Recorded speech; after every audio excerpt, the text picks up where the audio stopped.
बोले तुलसीदास विचार करे हरि भजन बिना सब लोग दुखा। बोले जिसने भगवान का भजन नहीं किया वही संसार का सबसे दुखी माना। बोले कोई तन दुखी, सब दुखी।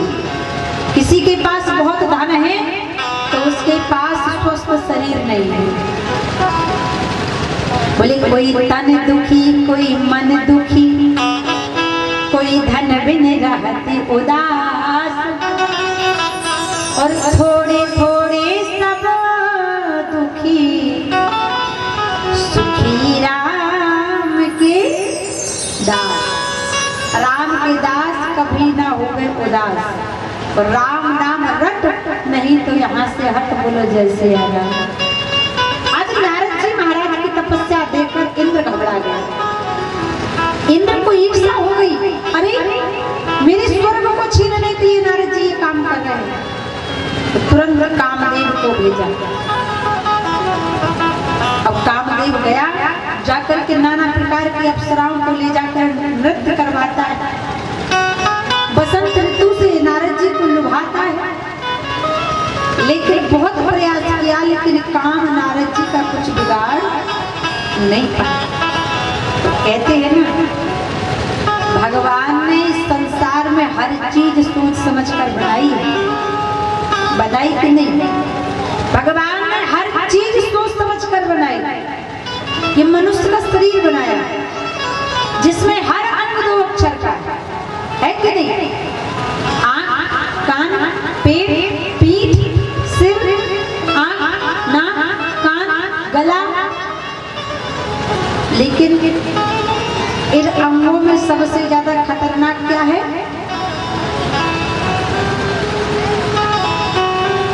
सबसे ज्यादा खतरनाक है आँख। क्यों? क्योंकि जैसा ये आंखें देखती हैं वैसा ही शरीर काम करना प्रारंभ कर देता है। अच्छा देखती हैं तो अच्छा शरीर से करवाती हैं, और कुछ बुरा देखती हैं तो बुरा भी करवाना प्रारंभ। एक बार तो एक गांव में कुम्हार रहता था। कुम्हार समझती है ना? तो गर्मियों के दिन में वह कुम्हार मिट्टी से चिलिम बना रहा था। चिलिम जानते हैं? हर कोई जानता है। अब गर्मियों के समय में कुम्हार चिलिम बना रहा है। अब पत्नी ने देखा कि मेरा पति चिलिम बना रहा है, ये तो गलत बात है।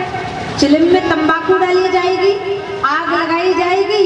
जब आग लगेगी तो चिलम भी जलेगी, और जो इसको पिएगा तो उसकी छाती भी तो जलेगी ना।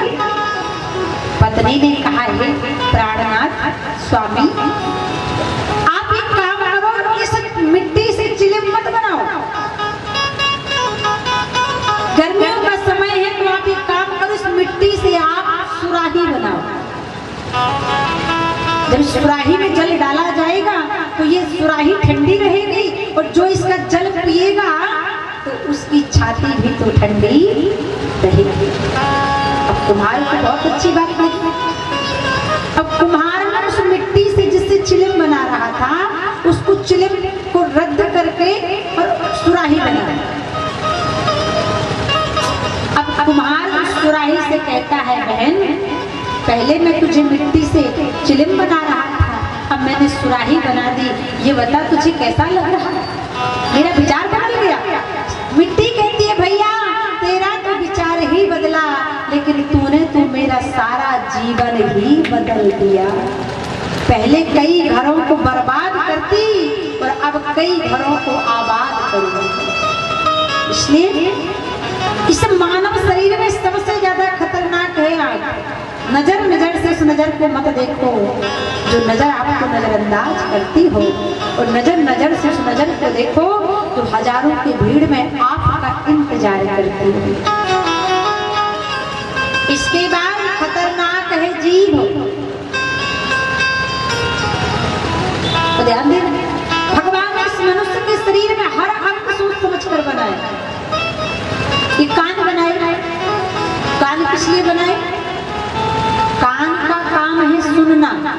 तो सुनने का काम छेद कर रहा है, तो ये पूरा ढांचा बनाने की क्या जरूरत थी? केवल एक भगवान एक छेद कर देते तो हम सुनते रहते, लेकिन भगवान ने सोचा छेद करेंगे तो केवल सुन पाएंगे, इसलिए काम करो, इन माताओं का पूरा कान बना दो। अगर कान नहीं बनाएंगे तो ये लाला वाला झाला कहाँ पहनेंगे? तो पूरा कनवा बना दिया, है ना? अच्छा ठीक है, माताओं को तो लाला वाला पहनना है इसलिए बना दिया, लेकिन इस डिपार्टमेंट का क्यों बनाया? इनको तो केवल एक छेद कर देते, सुनते रहते, इनको थोड़ी लाला वाला पहनना है। भगवान ने सोचा इनका भी पूरा कान बना दो। क्यों? बोले जब ये बूढ़े हो जाएंगे तो चश्मा कहाँ लगाएंगे? इसलिए कहते हैं ना कि तूने अजब रचा भगवान। अगर आप भगवान को शुक्रिया अदा करना चाहते हो, कितना सुंदर मानव तन दिया, धन दिया, दौलत दिया, परिवार दिया, तो दोनों हाथ उठा के ताली बजा देना भगवान के लिए कि तूने अजब रचा भगवान, खिलौना माटी का।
बनाया।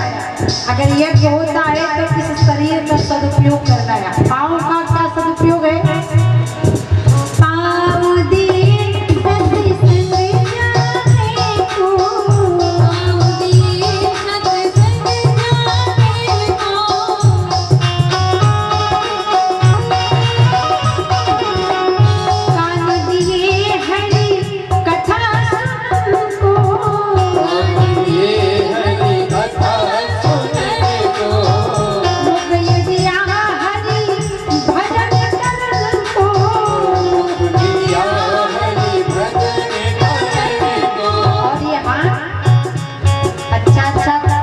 मिठाई खाने के लिए बोले नहीं, बोले हाथ दिए कि जब कथा पंडाल में जाओ तो खाली हाथ ना जाओ, कुछ ना कुछ ठाकुर जी को चढ़ा कर आओ। क्यों?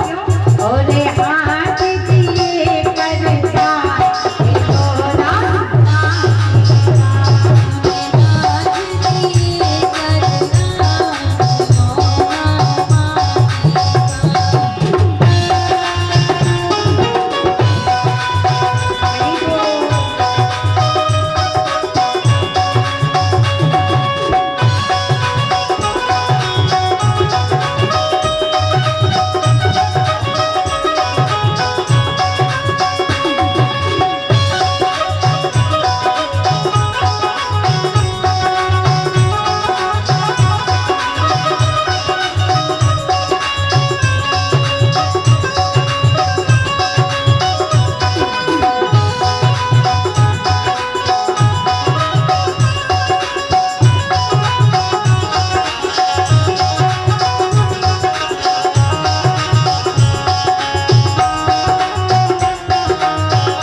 बोली राजा रामचंद्र भगवान की जय हो।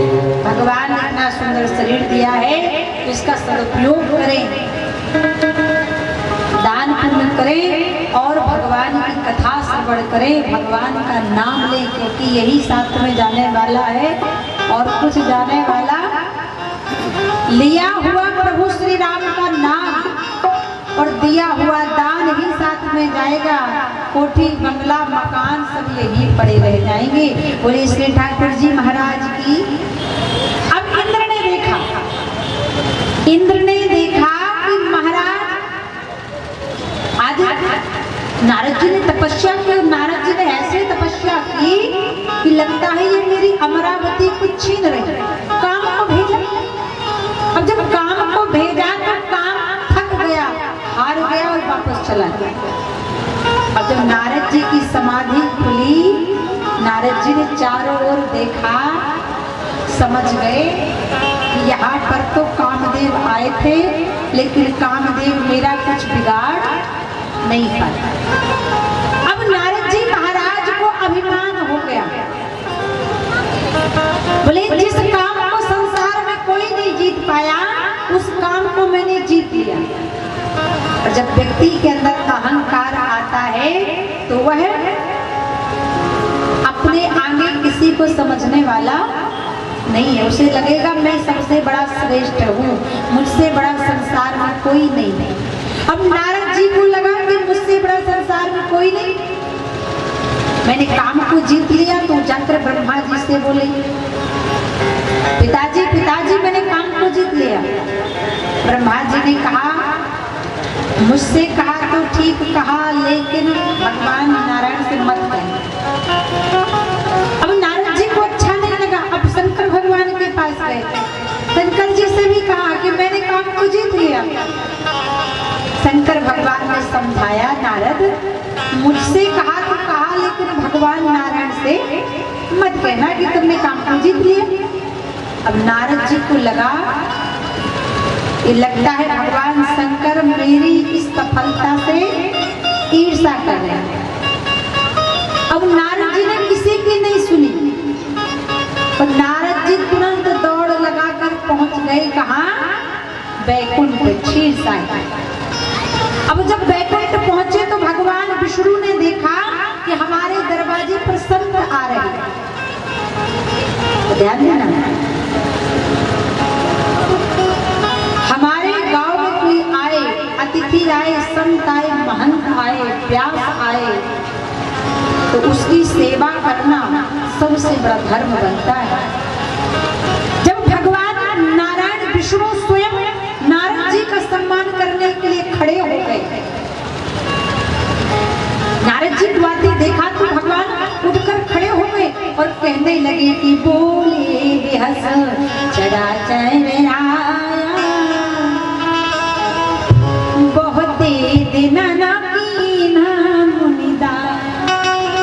ये नारद जी महाराज। भगवान विष्णु खड़े हुए, नारद जी को प्रणाम किया। हे नारद जी, आप बहुत दिनों के बाद आए हो, अभी तक कहाँ थे? नारद जी ने अहंकार में कहा, क्या बताऊं भगवान, मैंने आपकी इतनी तपस्या की कि मैंने आज कामदेव को ही जीत लिया। भगवान विष्णु समझ गए कि नारद जी को रोग लग गया। रोग किस चीज का?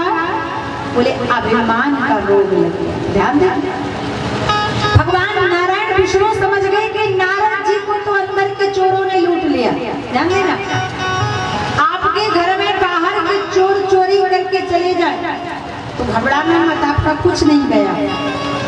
लेकिन अगर आपको अंदर के चोरों ने लूट लिया, अंदर के चोर क्या है?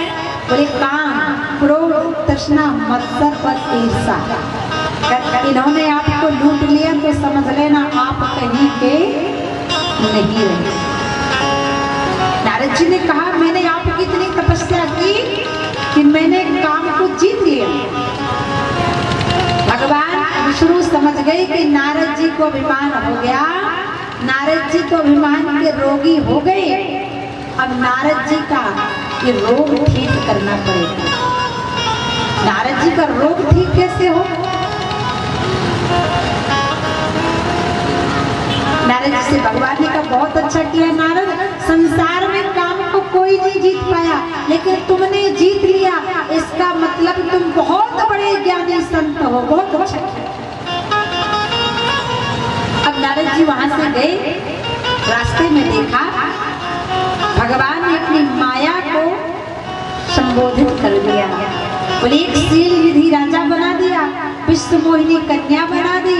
अब नारद जी उसी नगर में गए तो शील निधि राजा ने कहा महाराज आप हमारी बेटी का हाथ देख कर बताओ कि इसका भविष्य कैसा है।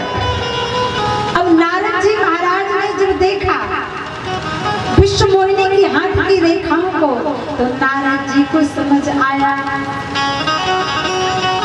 विश्व मोहिनी की हाथ की रेखाओं में क्या लिखा था। नारद जी ने जब देखा तो नारद जी आश्चर्यचकित हो गए कि जो यह बनाए अमर सोई होई, समर भूमि नहीं जीता कोई। जो यह बनाए अमर सोई होई, समर भूमि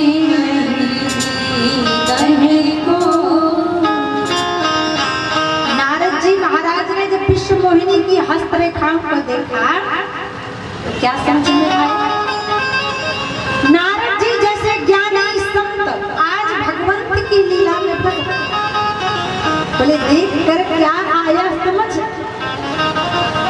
बोले नारद जी ने देखा कि इस कन्या का विवाह जिसके साथ होगा उसको दो चीजें मिल जाएंगी। कौन कौन सी? बोले जो यह बड़े अमर सोई। नारद जी जैसे संत माया में फंस गए। नारद जी ये भी भूल गए कि जो माँ के गर्भ से संसार में आया है उसको तो एक ना एक दिन जाना पड़ेगा, क्योंकि ये जीव 7 दिन के अंदर संसार में आता है और 7 दिन के अंदर ही संसार से जाता है। बोले कैसे जाता है? बोले सोमवार को जन्म हुआ, मंगलवार को बाल अवस्था रही, बुधवार को विवाह हो गया, गुरुवार को बाल बच्चे हो गए, शुक्रवार को जवानी ढल गई, शनिवार को बुढ़ापा आ गया और रविवार को गोविंदाय नमः हो गया। आया है तो जाएगा राजा रंग फकीर, तो कोई सिंहासन चढ़ चला कोई बधा जंजीर। नारद जी ये भी भूल गए कि जो आया है उसको तो जाना पड़ेगा, लेकिन सोचने लगे अगर इस कन्या का विवाह मुझसे हो जाए तो मैं अमर हो जाऊंगा। और दूसरा, समर भूमि नहीं जीता कोई। इस कन्या का विवाह जिसके साथ होगा उसी युद्ध भूमि में कोई पराजित नहीं है। नारद जी ये भी भूल गए कि मैं तो साधु महात्मा, मुझे तो कहीं युद्ध लड़ने के लिए जाना नहीं। और सोचने लगे हे भगवान ऐसा कौन सा उपाय करूं कि जल्द से जल्द विश्व मोहिनी का विवाह मेरे साथ हो जाए।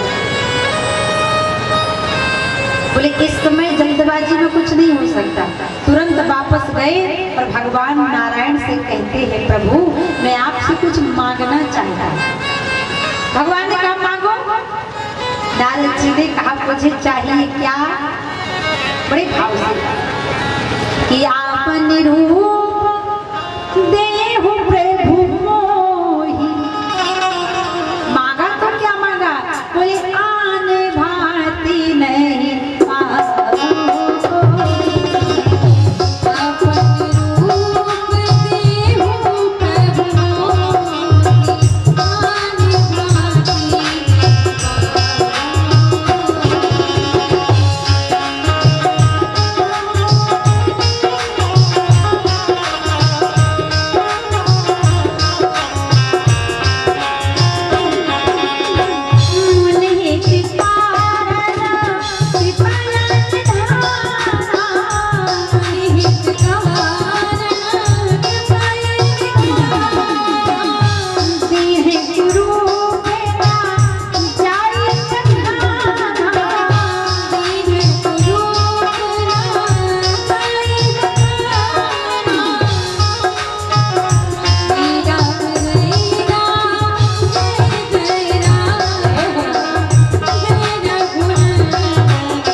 भगवान ने कहा मांगो।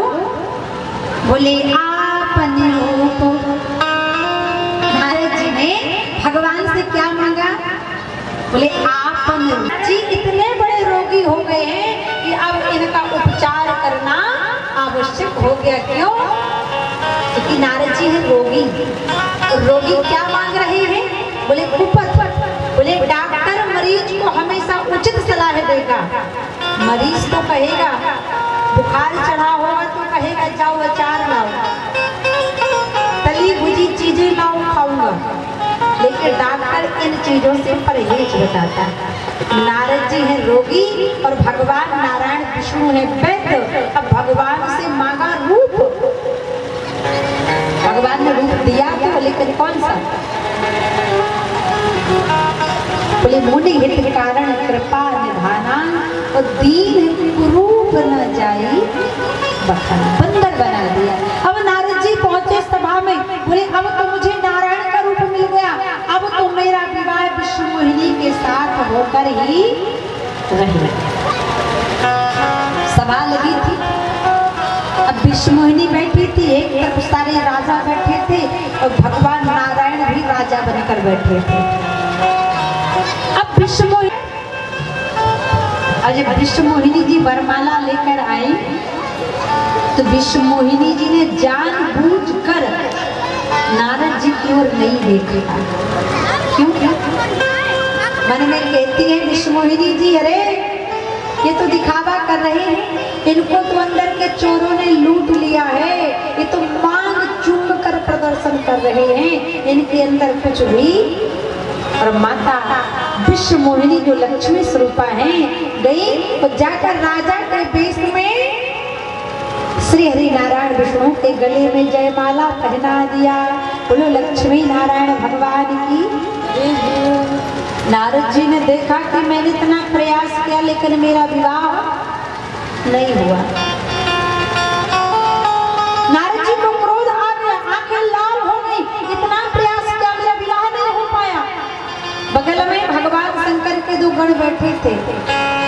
अब सहाय। अब भगवान विष्णु ने कहा, रे नारद जी आपने मुझे श्राप नहीं दिया, आपने मुझे आशीर्वाद दिया। अगर आपने मुझे श्राप दिया होता तो आपको कहना चाहिए। बोले क्या? बोले अभी आपने क्या कहा? अभी आपने मुझे श्राप में क्या कहा? बोले कभी आपने तुम कीन हमारी करी है, की सहाय तुम्हारी। आपने तो कहा कि बंदर भालू आपकी सहायता करेंगे। ये श्राप थोड़ी, ये तो आशीर्वाद है।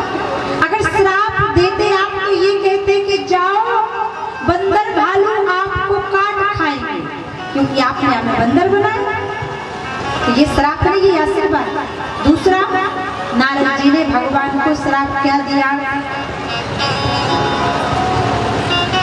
कि ममया पिकार कीन्ह तुम्हें भारी,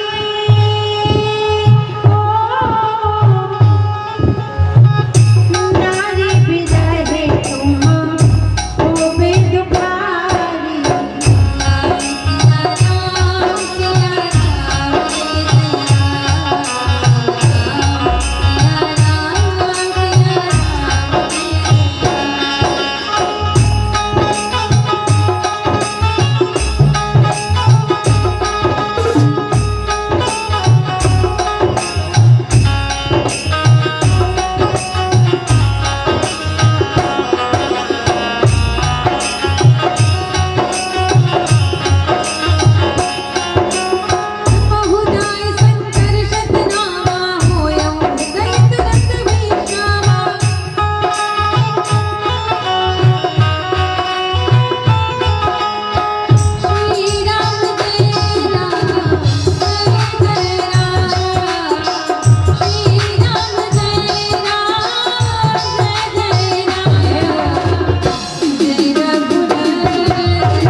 तो ये कहते, आपने तो मुझे आशीर्वाद दिया कि नारी बिरह तुम हो दुखारी। अगर आप मुझे श्राप देते तो ये कहते, जाओ, जैसे इस जन्म में मेरा विवाह नहीं हुआ, मैं विवाह के लिए तड़पा हूँ, वैसे ही तुम तड़पोगे। लेकिन आपने कहा नारी बिरह। बिरह का मतलब क्या है? बोले जब धर्म पत्नी मायके जाएगी तभी न विरह माना जाएगा। तो बोले ये भी श्राप नहीं, ये भी आशीर्वाद है। लेकिन उसी समय भगवान ने अपनी माया को हटाया। ना वहाँ पे कोई राजा था, ना कोई विष्णुमोहिनी कन्या थी, वहाँ पर तो सुदर्शन चक्रधारी खड़े हुए थे। नारद जी दांतों तले उंगलियां दबाते खड़े, बोले बाबा क्षमा करो, गलती हो गई, मैं आपकी माया में फंस गया। अब मेरे इस पाप को कैसे नष्ट किया जाए? भगवान विष्णु ने कहा, नारद तुमने मेरा उपकार नहीं, भगवान शंकर का किया है। उन्होंने सबसे पहले समझाया था, लेकिन तुम्हें समझ में नहीं आया। जाओ, अगर भगवान शंकर क्षमा कर देते हैं तो समझ लेना मैंने भी तुम्हें क्षमा कर दिया। और नारद जी ने शंकर भगवान का पंचाक्षर मंत्र का जाप किया, ओम नमः शिवाय, शिवाय नमस्तुभ्यं का जाप किया, और नारद जी का सारा पाप नष्ट हो गया। बोलिए भक्तवत्सल भगवान जय हो। लेकिन भगवान विष्णु ने कहा, नारद आप वो संत, उस संत ने अगर श्राप दिया है तो मैं बंदरों से सहायता लेने की लीला अवश्य करूंगा। इसलिए भगवान को राम रूप में आना पड़ा। एक पार्वती, अब भगवान के अवतार का दूसरा कारण क्या है? बोले एक कारण तो नारद जी ने श्राप दिया, तब राम जी को राम रूप में आना पड़ा। तो दूसरा, कोई न विषय विराग भवन बसत भा चौथोपन, हृदय बहुत दुख लाग जन्म गयो हरि भगत। बोले भगवान का राम रूप में आने का दूसरा कारण, जब महाराज मनु और शत्रुपा ने घर घोर तप किया। तप कैसे किया? आजकल अगर ये माताएं बहनें व्रत रहती है ना तो कहती हैं आज हम व्रत थे, आज शरीर में हिम्मत नहीं है। तो मैं तो कहती हूँ जिस दिन ये माताएं बहनें व्रत रखती हैं ना, उस दिन कुछ ज्यादा ही खाना खा लेती हैं। अच्छा, पहले की माताओं को बताना नहीं पड़ता था। पहले की माताएं पति क्या कहने वाले हैं ये अपने आप समझ जाते थे। और आजकल बोले एक बार क्या हुआ, पहले के जमाने में मोबाइल तो चलता नहीं था। पहले के जमाने में टेलीग्राम चलता था, अब इंस्टाग्राम चलता है, लेकिन पहले टेलीग्राम। अगर कोई कहीं प्रदेश जाता था तो दूरभाष यंत्र नहीं था, तो पत्र लिखते थे और हालचाल पूछते थे। तो एक बार एक गांव से, जैसे मैंने सुना है कि भैंसा काल के बहुत लोग दुबई में रहते हैं, थाईलैंड में रहते हैं, लगभग पूरा गांव विदेश में शिफ्ट है। तो एक बार एक भाई साहब अपने गांव को छोड़कर विदेश जाते हैं कमाने के लिए, जॉब के लिए। अब फोन तो चलता नहीं था, तो वहीं से उन्होंने पत्र लिखा अपनी पत्नी के लिए। अब पत्र तो लिख दिया, लेकिन पत्र में अपना नाम नहीं लिखा। क्या किया उन्होंने? पत्र के नीचे एक छेद कर दिया और छेद के ऊपर एक लाल बिंदी लगा दी। अब डाकिया पत्र लेकर आया, पूरे गांव में घूमा, सुबह से शाम हो गई। अब उसमें ना नाम लिखा है ना पता लिखा है, केवल एक छेद है और छेद के ऊपर बिंदी लगी है लाल कलर की। अब बेचारा परेशान हो गया। अब शाम होने वाली थी, उसी समय एक महिला आई, बोली डाकिया भैया this is a my letter, कि मेरा पत्र है। डाकिया ने कहा बहन ना तो इसमें नाम लिखा है ना पता लिखा है, केवल एक छेद बना है, उसके ऊपर लाल बिंदी लगी है, तुम्हारा पत्र कैसे हो गया? और महिला कहने लगी भैया देखो ना, इस पत्र के नीचे एक छेद है,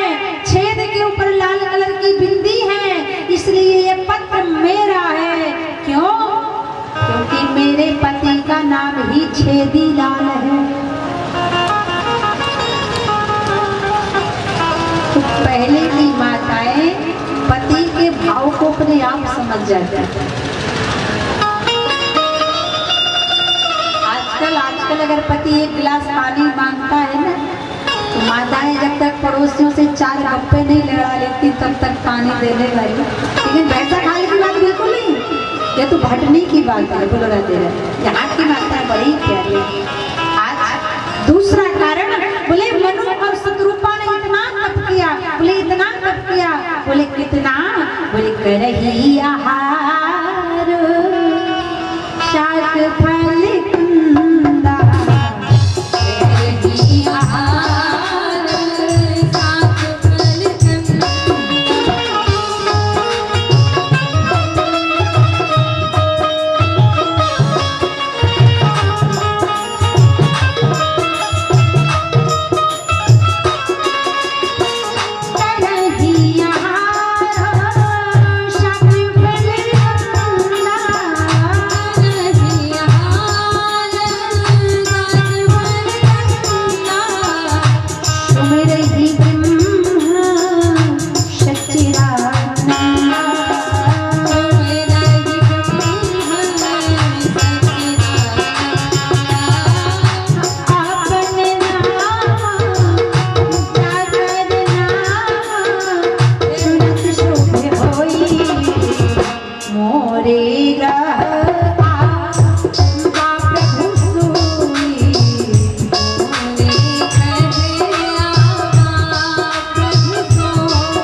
महाराज मनु और शत्रुपा ने इतना तप किया कि उनके तप से इतना बड़ा तेज निकला, ब्रह्मा और शंकर आकर थक कर भाग गए। तब भगवान विष्णु को आना पड़ा। भगवान विष्णु आए। भगवान विष्णु ने कहा, हे मनु, हे शत्रुपा, मांगो मांगो, क्या चाहिए। महाराज मनु ने नेत्र खोले, भगवान को देखा, कहने आप मुझसे पूछ रहे हो? अरे आप तो घट घट के निवासी, सबके मन की जानने वाले हो, आपको पता है मुझे क्या चाहिए। भगवान ने कहने नहीं, बताओ तुम्हें चाहिए क्या, तुम किस लिए तप कर रहे। महाराज मनु ने कहा, अगर आप कहते हो ना तो सुनो। दान शिरोमणि दयानिधि, हे प्रभु मुझे आपसे कुछ नहीं चाहिए, मैं आपसे मात्र एक वस्तु की मांग करता हूं कि दान शिरोमणि दयानिधि, नाथ कहूं शतभाव, चाहो तुम्हें समान सुत प्रभु सन कवन दुराव। हे नाथ, हे प्राणनाथ, हे दीनानाथ, मुझे कुछ नहीं चाहिए, मुझे आपके जैसा एक पुत्र चाहिए। भगवान ने कहा, रे मनु, मेरे जैसा तो संसार में कोई दूसरा आप सरिस कहाँ खोजो जाए। एक ब्रह्म द्वितीयो नास्ति ही, भगवान तो एक।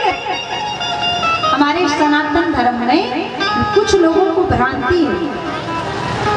हमारे हिंदू संत सनातन धर्म में केवल एक ही भगवान है। कई लोग कहते हैं कि 33 करोड़ भगवान है। नहीं, हमारे सत्य सनातन धर्म में एक भगवान है, वो है श्री हरि नारायण विष्णु। और ये 33 करोड़ जो है ना, ये क्या है? बोले ये भगवान की सेनापति है, सैनिक है। जैसे जेल होती है ना, तो जेल में कई ऑफिसर होते हैं लेकिन जेलर एक ही होता है। हम लोगों का ये दुर्भाग्य है। आजकल मैंने देखा है कि हमारे सनातन धर्म में 33 करोड़ देवी देवता है। अगर आप शंकर भगवान पर आस्था रखते हो तो उनको पूजो, आप विष्णु भगवान पर आस्था रखते हो तो उनको पूजो, राम पर आस्था है तो राम को पूजो, श्याम पर आस्था है तो श्याम को पूजो, दुर्गा पर आस्था है तो दुर्गा को पूजो। लेकिन आजकल का हिंदू भटक रहा है। भटक कैसे रहा? बोले आजकल का हिंदू चादर और फादर के चक्कर में भटक रहा है। किसी का कोई काम नहीं बन रहा। किसी ने कहा जाओ बाजार पर चादर चढ़ा देना हरे कलर की, तुम्हारा काम हो जाएगा। किसी ने कहा जाओ जीसस के यहाँ मोमबत्ती जला देना, तुम्हारा काम हो जाएगा। धिक्कार है तुम्हारे जीवन पर। 33 करोड़ देवताओं को भूलकर, सनातन धर्म को भूलकर और चादर और फादर के बीच में अटक कर अपने पतन का मार्ग प्रशस्त कर रहे हो। सनातन धर्म के देवी देवता कम पड़ गए क्या? अरे किसी एक देवता को अपना इष्ट बना लो, उन्हीं पर आस्था को लगा लो, और अगर आस्था लगा लोगे तो जीवन में कभी कलह कष्ट आने वाला नहीं। आज महाराज मनु ने कहा, हे नाथ, मुझे आपके जैसा बेटा चाहिए। भगवान ने कहा मेरे जैसा कोई दूसरा नहीं, लेकिन अब मैं कहता हूँ जाओ, आप शरीर से कहाँ खोज जाई। हे मनु, नृपित बेतनव खूब में आओ। अब हे मनु, मैं तुम्हारी तपस्या से प्रसन्न हूँ, इसलिए अब मैं ही तुम्हारा पुत्र बनकर आऊंगा। लेकिन राजा मनु ने सोचा कि जब भगवान पुत्र बनकर आएंगे तो पुत्र जब बनकर आएंगे तो पुत्र ज्यादा किसके पास रहता है? माँ के पास या पिता के पास? बताओ जाओ। माँ के पास। महाराज मनु ने कहा राम जी जब पुत्र बनकर आएंगे तो कौशल्या जी के पास, शत्रुपा के पास रहेंगे। तो कहने लगे एक वरदान और दे दो प्रभु, कि मेरा हृदय माता बना देना और शत्रुपा का हृदय पिता का बना देना। वो जब राम जी वनवास गए तो दशरथ जी के प्राण निकले, कौशल्या जी के प्राण नहीं निकले। क्यों? क्योंकि राम जी के लिए माता का हृदय था दशरथ जी का। भगवान ने आज मनु जी के लिए ही राम रूप में आकर लीलाएं की। बोले सत्य सनातन धर्म की। ये दूसरा कारण है राम रूप में आने का। जब मनु और शत्रुपा ने तपस्या की तब भगवान को राम रूप में आना। अब भगवान का तीसरा कारण क्या है राम रूप में आने? बोले जो सबसे बड़ा मुख्य कारण है, वो कारण कौन सा? बोले एक बार भूपति मन माही, एक बार भूपति मन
तीसरा कारण है।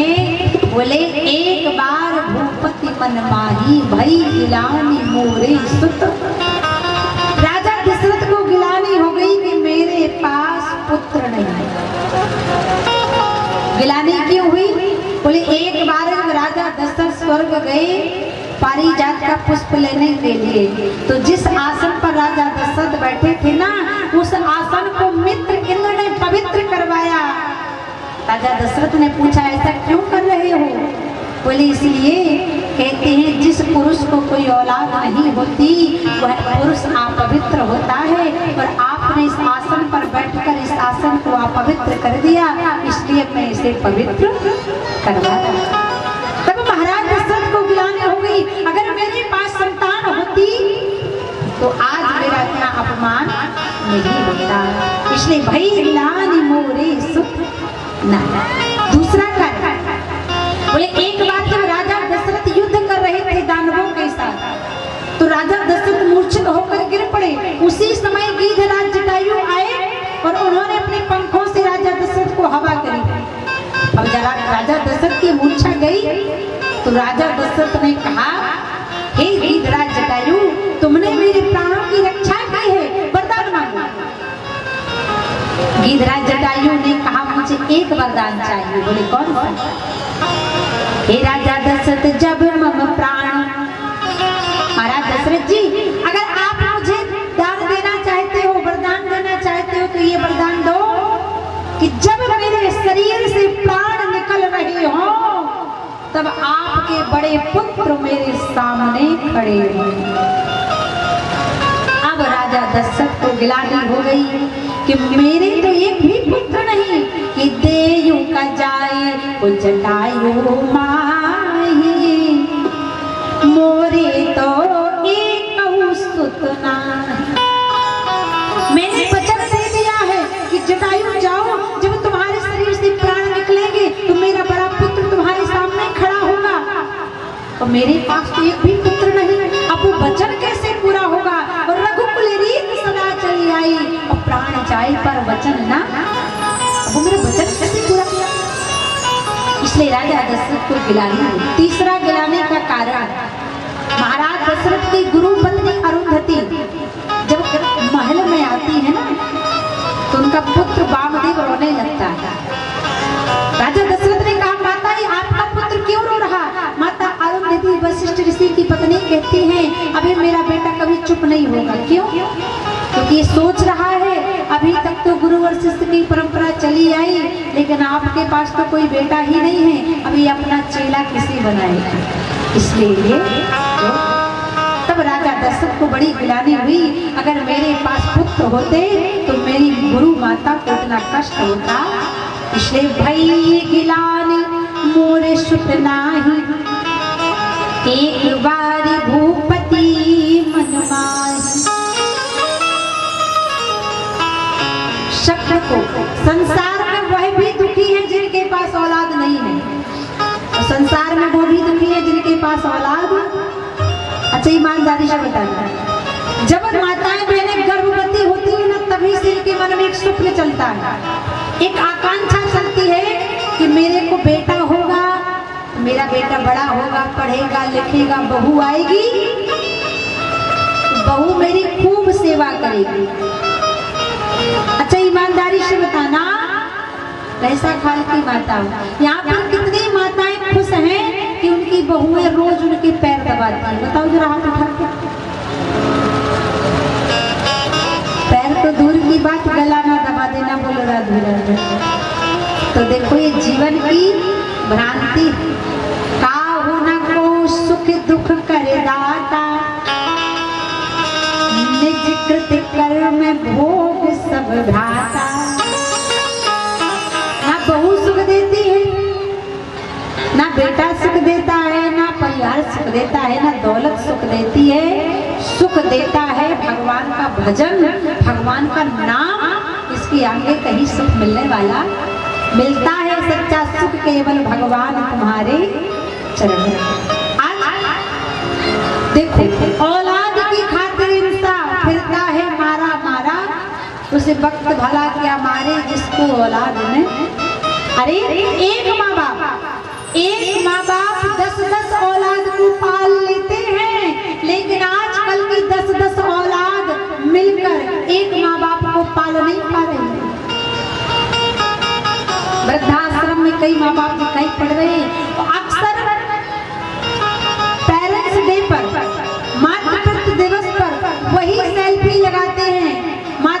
देवो भवा, जिनके माता पिता अनाथ आश्रम में पड़े हुए। तो शो ऑफ करना बंद करो, माँ बाप की सेवा करना प्रारंभ करो, तभी कल्याण होगा।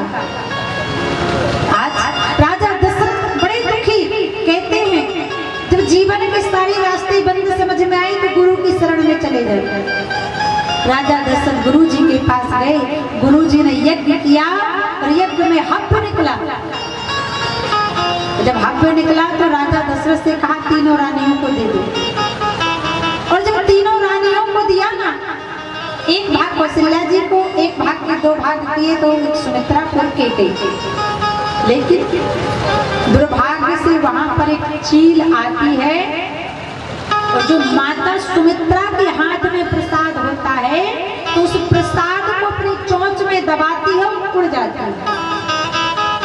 और उड़कर कहाँ पहुंची? बोले भंजन पर्वत पर, जहाँ माता अंजलि तपस्या कर रही थी।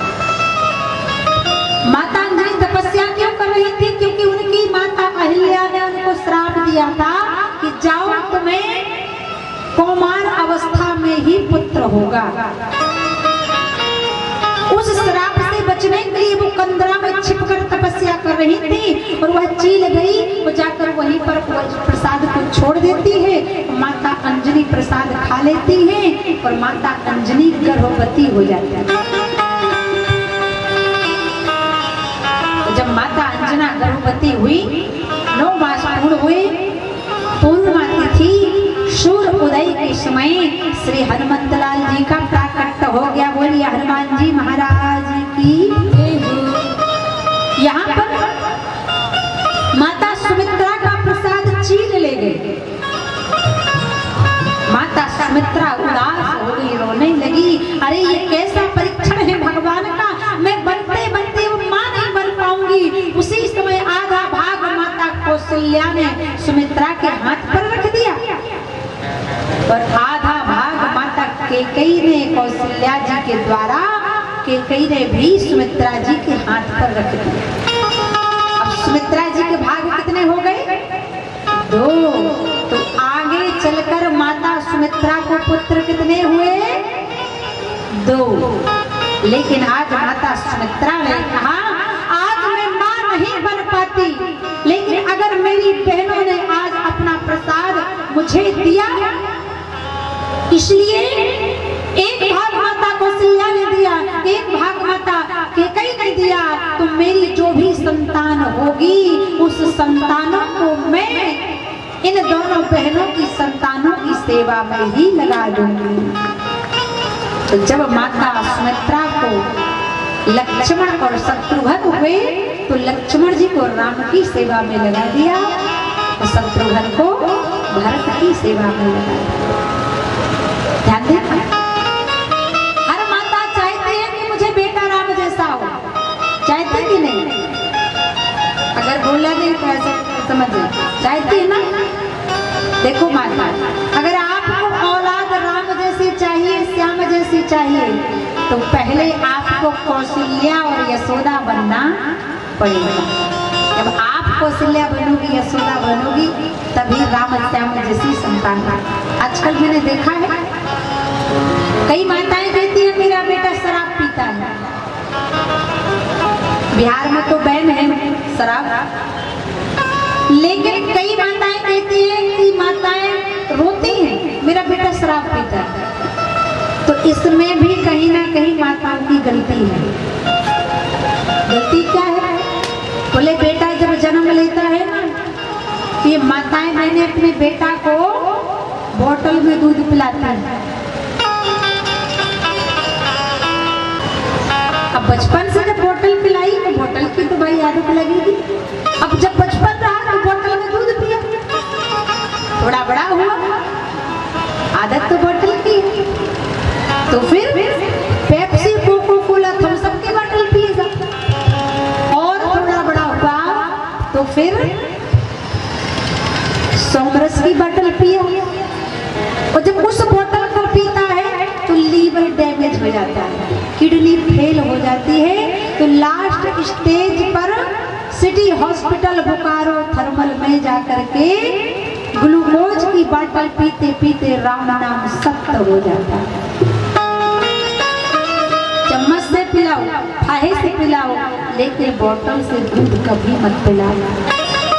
बहुत माताएं हैं, कहते हैं जब माताएं गर्भवती हो ना तो इनको भजन सुनना चाहिए, रामचरितमानस का पाठ करना चाहिए, सेवा करना चाहिए। लेकिन आजकल ये माताएं मैंने क्या करती हैं, बोले आजकल मैंने देखा है जब माताएं मैंने गर्भवती होती हैं, पेट में जब बच्चा पाल रही होती हैं तो टीवी देखती हैं। पर टीवी में क्या देखते हैं, बोले पिक्चर। पिक्चर कौन सी, बोले फटा पोस्टर निकला हीरो।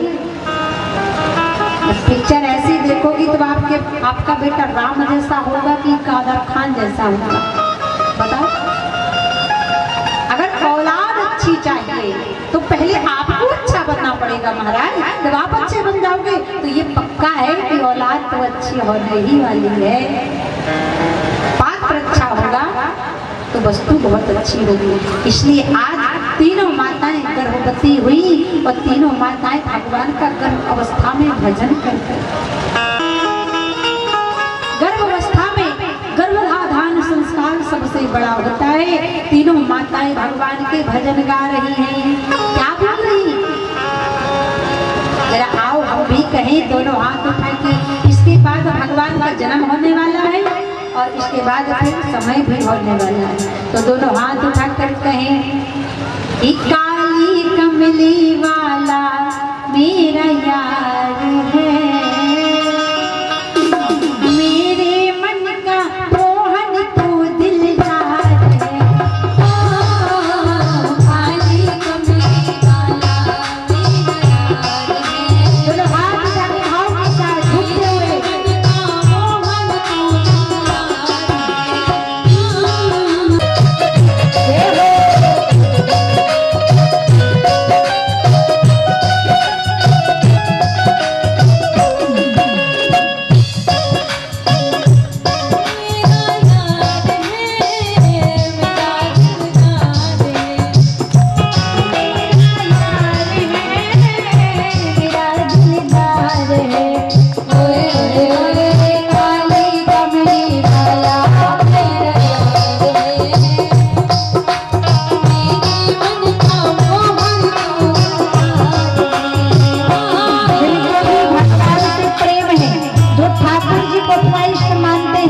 जो चाहते हैं कि जल्द से जल्द ठाकुर जी का जन्म हो जाए, दोनों हाथ उठा के बजाओ ताली।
तीनों माताएं भगवान का नाम लेती है।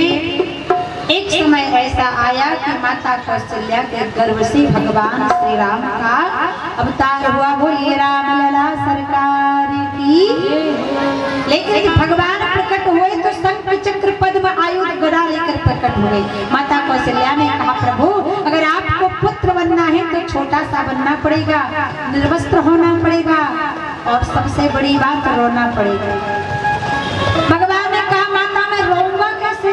सारा संसार आता है मेरे पास रोता हुआ तो मैं लोगों को हंसाता हुआ भेजता हूँ। अगर मैं ही रोने लगूंगा तो मेरे भक्त तो कहाँ जाएंगे? माता ने कहा, रोना तो पड़ेगा क्योंकि ये संसार का नियम है। अगर पुत्र होता है तो रोता नहीं तो घर के लोग रोने लगते। बेटा तो हुआ लेकिन रो नहीं रहा, क्या बात है? और कहते हैं जो रोना और छींकना होता है वो माँ के गर्भ से प्रारंभ होता है। छींकत आयो गर्भ से आवत दीन हो रोए, आवत ही असगुन भयो सुखी कहाँ से हो। माता ने कहा, मैं कुछ नहीं जानती, अगर आपको पुत्र बनना है तो रोना पड़ेगा। पर आज भगवान श्री राम रोना प्रारंभ कर देते हैं। बोलिए राम लला सरकार की। बोलिए चारों भैयाओं की, तीनों मैयाओं की। यहाँ राम जी का अवतार हुआ, पीछे की माताएं देखो कुछ लगी कि हाँ हमारी कोई चप्पल चोरी ना कर ले, चप्पल छुपा रही। अरे महाराज चप्पल कोई चोरी नहीं करेगा, और चप्पल तो कभी चोरी नहीं करना चाहिए क्योंकि चप्पल में होता है पाप। जो दूसरे की चप्पल चोरी करता है समझ लेना वो आपका पाप चुरा कर लेगा। बोलो भक्तवत्सल भगवान की जय हो। आज भगवान श्री राम रोना प्रारंभ कर देते हैं। जरा एक बार दोनों हाथ आकाश की ओर उठाकर जयकारा लगाओ क्योंकि राम जी का अवतार हुआ है। बोलिए राम लला सरकार की जय हो। भगवान श्री राम भय प्रकट कृपाला दीन दयाला कौशल्या हितकारी हर्ष महतारी मुनि मनहारी अद्भुत रूप विचारा। आज माता कौशल्या स्तुति करती हैं और सारे मोहल्ला में हल्ला हो जाता है कि कौशल्या के यहाँ लल्ला हो गया। देखो अब राम जी का अवतार हुआ है। अब आइए सभी को बहुत बहुत बधाई।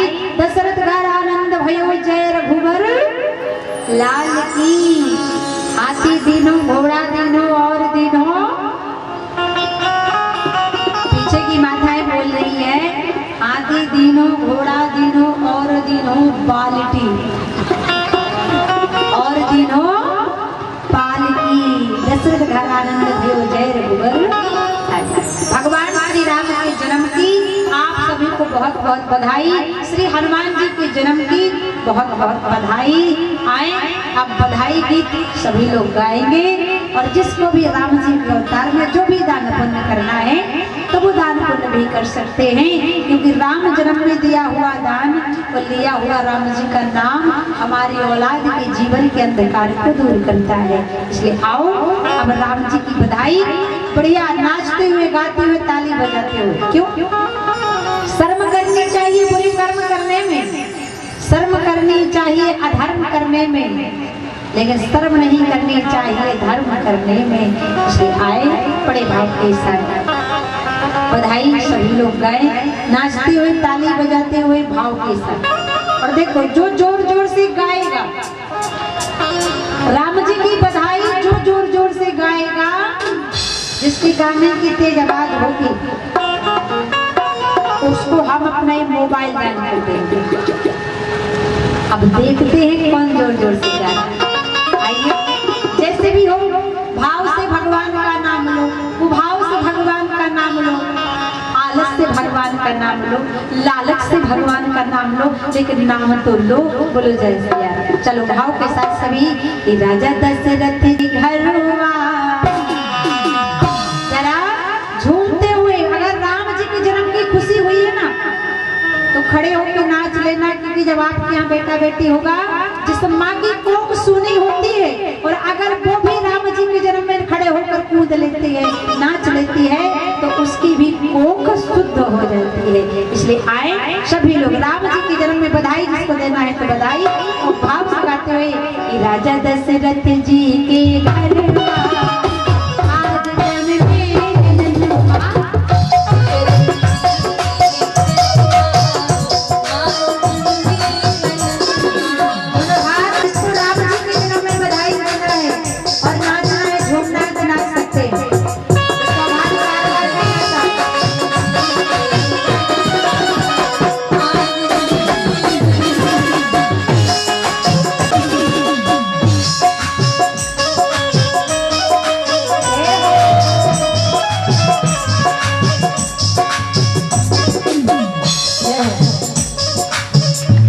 दशरथ जी के घरवा चार जन्मे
मानो तुम्हें गंगा माँ हो, ना मानो तो बहता पानी मानो। तो लड्डू गोपाल साक्षात राम रूप में अयोध्या से आकर बहता खाली के भक्तों को आशीर्वाद दे रहे हैं, उनके बेटा बेटी को आशीर्वाद दे रहे हैं और उनकी लंबी आयु कर रहे हैं। इसलिए माता कौशल्या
बधाई हो। भैया श्री उपेंद्र सिंह भूपेंद्र सिंह जी की ओर से 500 रुपए जामापुर बाजार से आए हैं, उनकी ओर से 500 रुपए खूब आशीर्वाद, उनका परिवार खूब सुखी रहे। ईश्वर बारी बधाई लोगों, लाख बारी बधाई। बहता खाल धाम में बज रही आज बधाई।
मैयाओं की, तीनों मैयाओं की, भैंसा खाल धाम की, कथा कराने वालों की, यज्ञ कराने वालों की, जय जय श्री सीता। अब रामचरितमानस की आरती होगी तो उतारो मैं रघुबर तेरी आरती।